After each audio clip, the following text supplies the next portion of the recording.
या सर्व खासदारांवरती निलंबनाची कारवाई नेमकी का करण्यात आली ते आपण जाणून घेऊया।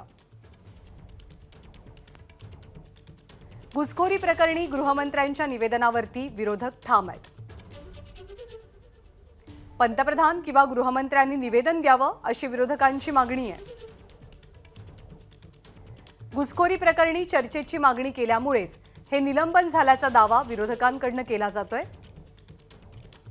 आणि आज ज्यांचं निलंबन झालंय त्यामध्ये आणखी एक मुद्दा की काल झालेल्या निलंबनासंदर्भात चर्चा किंवा पुनर्विचार केला जावा अशी मागणी या खासदारांनी लावून धरलेली होती।